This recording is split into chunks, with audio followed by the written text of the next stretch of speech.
Okay, thank you. Good afternoon. My name is Ben Woodeson, as you probably gathered. Thank you, Johnny.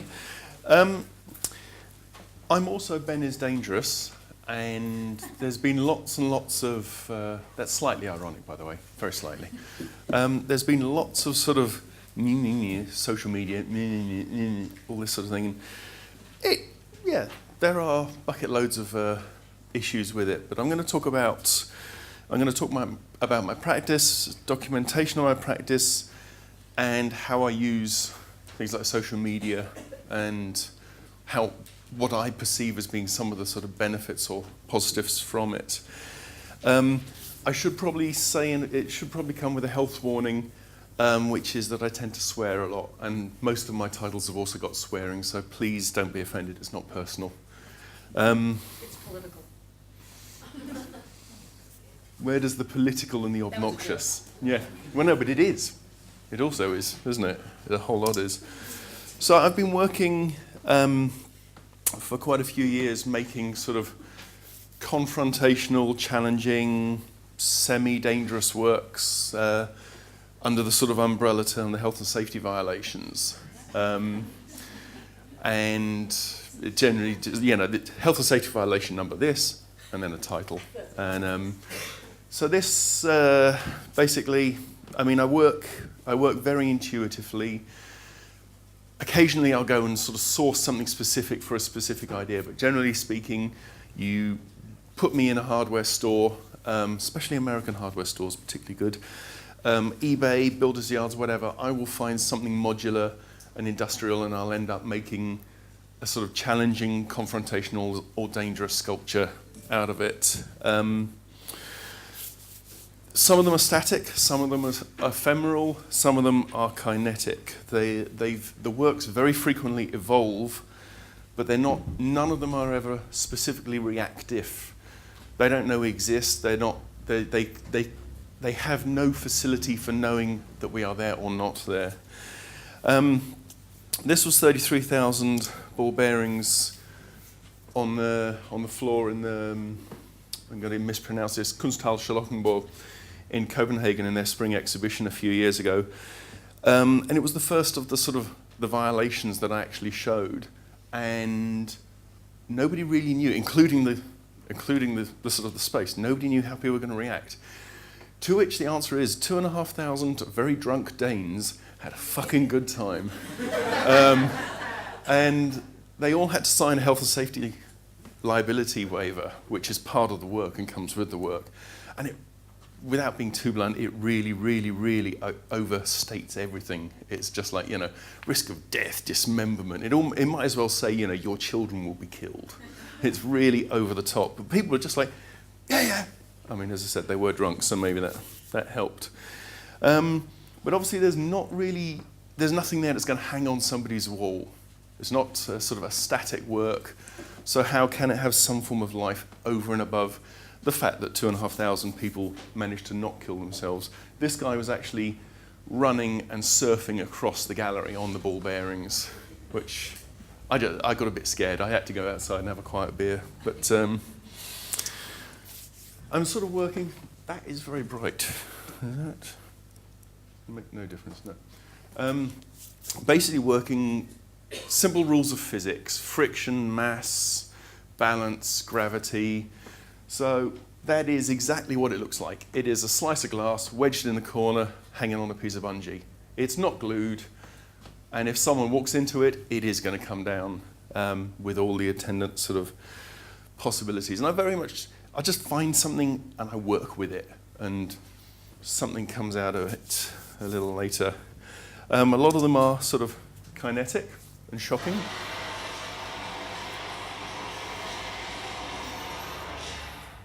The volume. That was relatively civilized in its volume. In the gallery, that was deafening, and people were pretty much filling their underwear because they weren't expecting it, and suddenly this thing they're standing on goes off, and it's like, whoa! So I liked that, it's sort of, and it was, as I said, it was randomized timing for a computer. It has no concept that we exist. some of them really, really pushing me, us, you to the limit. This one is, has the ever so subtle, really subtle title. This one's "Fuck You, You Fucking Fuck," and that is basically a 7 or 8 foot piece of glass wedged in a workmate. It scared the crap out of me going near it. So, you know, strangely enough, this is the Florence Trust in London, which I'll refer to later as residency. Very good, and they got used to the sound of huge sheets of glass breaking, and the director or someone would just shout, "Ben, you okay?" "Yes, think so." You know, but yeah, I've still got all of them at the moment. So, you know, it is what it is, but how can it have some form of other life? And what about when the work only exists for a few seconds? This one is screaming, ankle-slashing, tension glass piece, 60-second self-destructive sculpture. And it literally, the first version lasted for 10 seconds. I didn't even manage to turn around, pick up the camera off the desk. It was just broken glass everywhere. So the material was absolutely on the edge of self-destruction before even there was a draft.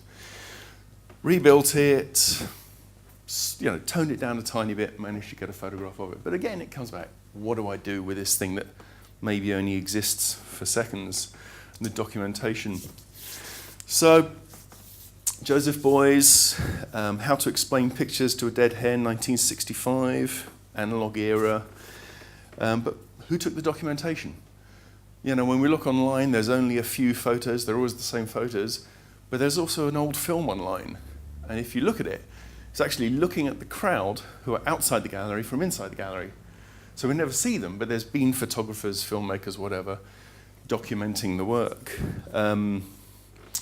It's the shaman, but obviously also very unquestionably, he was the showman, very sort of controlling his image, controlling what we could see and what we would believe. I guess more doable pre-internet and social media. So, Jolly Fuckstick. This is title. There's a whole bunch of these sort of balanced works. They're existing for seconds. It couldn't go in a gallery. As soon as someone even sort of waved an arm and caused a little air current, it would come down. So, again, how does it have, you know, how does it become more than that? When to me, does the image become more than just a record, a documentation? When does it actually have a life of its own?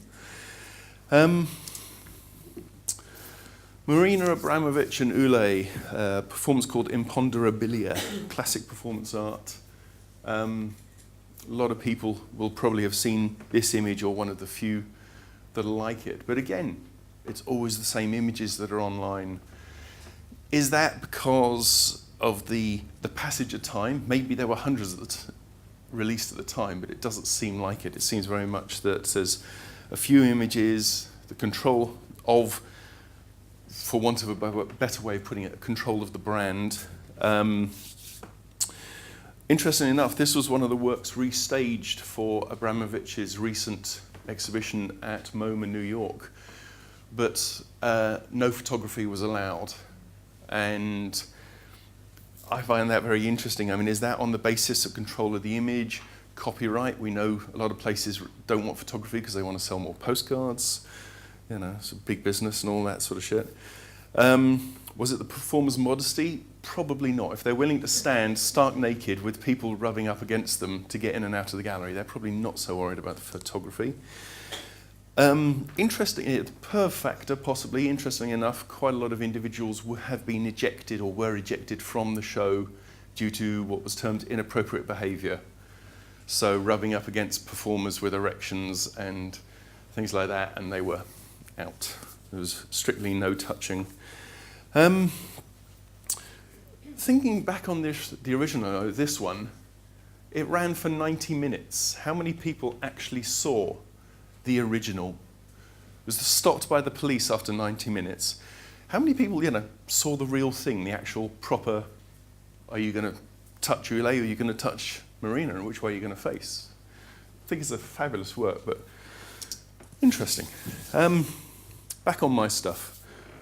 You can probably tell because there's lots of sheets of glass around, but anyway. I've just come back from America where I was the Randall Chair in Sculpture at Alfred University for a while. Had an extraordinary time, made loads of work. And when I was going there, they said, what do you need? I said, anything modular, glass is good.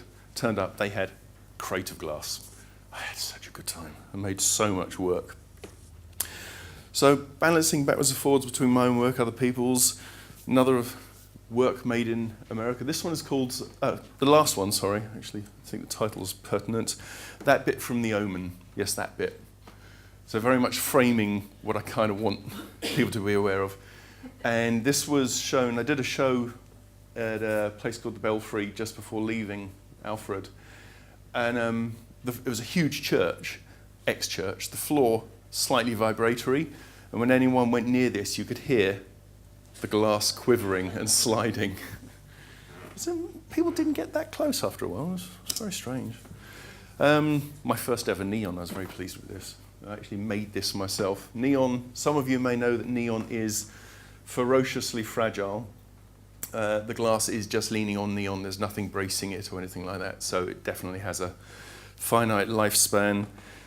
And it's fragile as hell. Title was a very long title. Side effects may include, and then it was one of those things from American TV advertisements for medicine when they stand there for about half an hour talking about vomiting, diarrhea, death, diabetes, you name it. So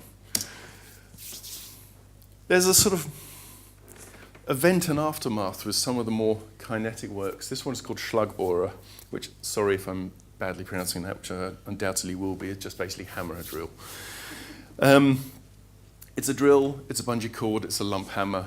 It's randomized and it beats the buggery out of the wall and does what you can see there. There's a sort of twisted narrative to some of the works in a weird way. There's a definite before, during and after. In this case, the after being they got to call the plasterers. But how and when do I as the artist decide what to post on my website or to tweet or whatever? And I've been tweeting a bit today as Ben is dangerous. And I use Twitter and Facebook a lot. Bless you, whoever that was. I use Twitter and Facebook a lot.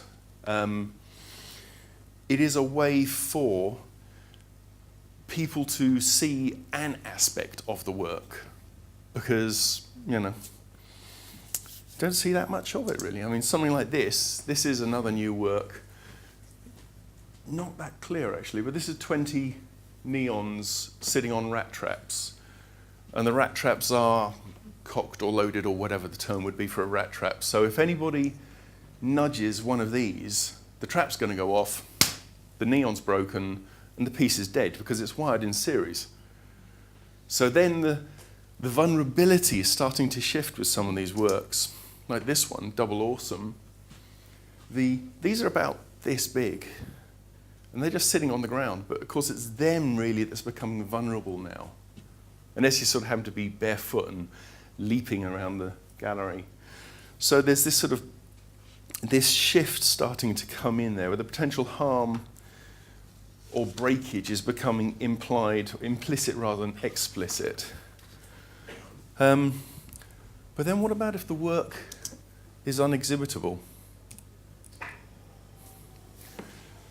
So this basically, the title for this one, Spinning Cobblestone, brackets, high speed, crack your skull open, bleed through your ears version. And that is a Berlin cobblestone, weighs about 9 kilos. I've never exhibited it. Transmediale, the media festival, which I'm going to talk about in a minute, wanted this to be exhibited. I was just like, no. This would kill someone. So it's on the website. Yeah, no, I could tweet it. The concept of it is sort of experienced in a little way, but obviously not the physical, fuck, I'm not going near that direct sense of fear, because this thing took a chunk out of a concrete wall when I was trying to get it right. What would it do to sort of fragile flesh, you know? So the practice is evolving, and I'm trying to find a balance between the physical experience of the work and then the life they can have on the internet. It's not the same, but it's based around the same concepts, as I said, so maybe sort of Ben is dangerous light or something. And this was a sheet of glass in an exhibition, and a little mechanism at some point randomly during the exhibition, up near the scene, this little mechanism just flicked like a 3 centimetre ball bearing, just dropped down, smashed the glass. So that was it. And it actually didn't happen. You know, it doesn't matter whether there's someone there or not. It doesn't know, and it just does its thing. So, where are we? So, I mean, you know, I do quite a lot of exhibitions. Most of them are in artist-run spaces. Interestingly enough, not an easy sort of sculpture practice for a commercial gallery to work with. You know, funny that. If you do, you know, good artist-run space, you'll probably have 500 people through the door for the exhibition. You know, that's good. But you know, if we come down to it, then you know, website analytics, you know, retweets, Facebook likes easily outnumber the actual people who've physically seen it, but they're seeing this other thing. But it's still part of the brand, part of the identity. So, the fact that all these people see stuff, some of them take photos. So this, now we're moving on to things that, some of which I didn't actually take. So I didn't take this image. This was taken by someone at one of my exhibitions. They decided they liked it. They posted it online. So basically, what is it? It wasn't made by me, evaluated by, edited by, or approved by me. It was just there. The work was, but not this thing. The fact is, I like this image. It's definitely sort of kind of buy one artwork, get one artwork free, sort of hipstematic to the rescue or something. So when it works, it's great, it works. Other times it doesn't. So, yeah, not the greatest of image, not taken by me, taken by someone else. This one has the title Subservient Shoe Brush Open-Toed Sandals Thing. This is an image by me of the work. Found wire brushes. It's about 2.5 meters in diameter. It just sits there, it's randomized, periodically spins round, really quite fast, makes people jump out of the way. It's okay. It's an image, it's documentation. It's not very exciting. But this one, which I found, actually, you know, someone's made something from my work that actually, conceptually, whether or not it was a conscious move on their part, it works with the title and actually becomes something else. It stops being just documentation, and actually, it is a thing in its own right, which I'm really pleased about. But let's face it, it's a blurry, crappy image, but it does something I want, something that's good. I said I'd come back on Transmediale. It's a big new media festival in Berlin.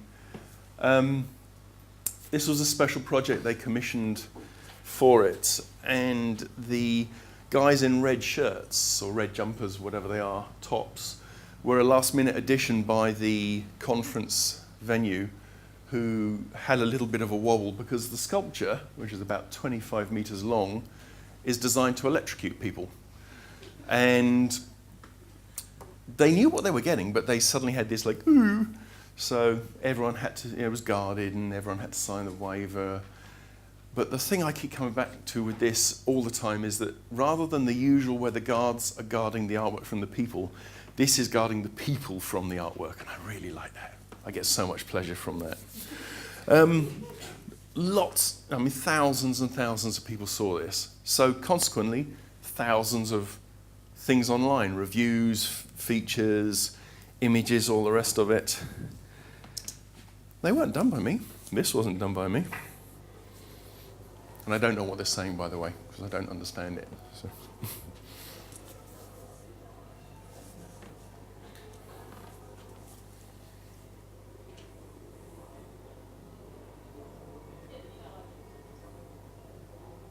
There's a lot of Schadenfreude goes in when I show something like this.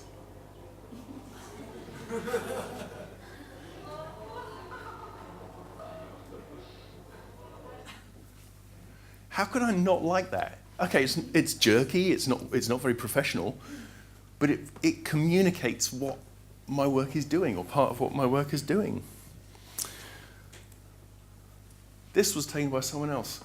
This is one of the best photographs I've got that sort of shows what one of my work is doing. This was online. This was on Flickr. Obviously it helps that, the person is extremely good looking, irrespective of gender. But it really shows what the work is doing. And I didn't take it. I don't have copyright over it. I don't have ownership, but I'm still going to bloody use it. They've used my work, I use theirs. And the photographer Fleur Augustinus, who's based in Berlin, made this, which really, is it going to work? Oh, come on, you're not going to work, are you? Okay, that's not going to work. Unfortunately, that works on my computer. It's a little animated GIF, which I'll tweet it later. It's a shame it doesn't work, because it's absolutely wonderful, because basically someone goes flying backwards and rolls on the floor. And someone made a GIF of my work. How could I not like that? I'm going to speed up slightly, talking about benefits or not of social media. This was a place called Monk's Gallery in Lincoln, who described themselves as a post-student run space. Quite why they felt they hadn't yet become artists, I don't know. They got in touch via Facebook. So they didn't have a budget, I didn't have the time. We planned the exhibition. I gave them a set of parameters, find some sheets of glass somewhere around this sort of size, do this, do this. I didn't send them drawings, plans. They made the work, they photographed the work. I never saw it, I just saw the images online, but it's my work, kind of. And obviously, lack of control, we're starting to see a lack of control, which bothers some people, but kind of, as long as it's spreading my brand or my identity, at least up to this point, there's been no massive disasters, and I'm happy with it. Lonely Ball Balloon, Evil and Twisted, kinetic sculptures, the latex balloon comes in sort of anything from 1 to about 20. There's a strip of high resistance wire, and it's filled with marbles. Oops, here we go. It's pretty fine, it's static, documentation, the rest of it. But then you get something like this. And this one was taken by me. And I really think that this image manages to capture what photographer Cartier-Bresson was called the decisive moment. It's just the right image of everything from my point of view of this work. This is the right thing. Keeping a dry place and away from children, 4,000 matches. This is in Florence Trust, the Grade 1 listed church I mentioned earlier. They trusted me enough to let me do this, and the church is still there. It's not charred or anything. I feel really good about this. It's documentation. It's not a thing in its own right, but this certainly isn't. And this is from online. So this is a similar work just a few months before. Someone else has taken the photo. Yeah, it is what it is. Exhibition called Pink Does Not Exist in London. I was conscious of time, I'm going to speed up, I'm nearly done. This was an exhibition in a domestic situation, basically the curator's flat. This is an electric fence in the hall, which is basically between the bedroom and the bathroom. So the curator and her boyfriend were having to climb over or through an electric fence every time they wanted to go to the loo in the middle of the night. I think the pleasure wore off after a while, especially about 2 a.m. when you're dying for a pee, but that's how it goes. I didn't take this image. I've got a few good ones, but in the abstract I mentioned the infinite monkey theorem. I'm just going to quote to get it right. The infinite monkey theorem postulates that a monkey randomly hitting the keys on a typewriter would almost surely eventually type a given text, such as the complete works of William Shakespeare. How many decisive moments are there? Is there like a gazillion decisive moments? we used to have 24 exposures of analog film, or maybe 36 exposures. We took it down to boots. If we were feeling flush, we'd get it 1 hour. Yeah. If we were feeling flush, we'd get it 1 hour. If not, 36 exposures would arrive the next day. Now, your average memory card, 5,000 images. How are we going to get past that? Constant filming. Canadian artist John Raffman, exhibition in the Saatchi Gallery in London, blew me away, certainly blew my students away, who come out, forget all the rest of it. This exhibition and this artist is what they wanted to talk about. So images made by computer, by random chance. But there's, so if I get this right, find the right thing, something like 20, 25 petabytes or whatever. And I had to look it up. It's a fuck lot. So, and this image to me just does whatever it is that personally I would want an artwork to do. Not necessarily my practice, but it haunts me every time I see it. And it is what it is. Yes, this one's called Yes, No, Maybe. At some point, that suction cup's going to give up, the glass is going to come crashing down, and if there's people nearby, they're in trouble. What if I just filmed it? What if we had that infinite monkey theorem, like an infinite number of sort of cameras? Bullet time from the Matrix. Don't know if anyone's seen it. They have a huge array of cameras filming very, very fast. Warner Brothers patented the expression. But yeah, infinite number of monkeys, infinite number of cameras. Sometimes you just get lucky, which personally, that one does it for me. 2 seconds, Cartier-Bresson. That's me filmed installing. That's just the gallery set up a camera. And I looked at it, I remembered the Cartier-Bresson, and I just thought, okay, complete random chance. Thank you very much for your time.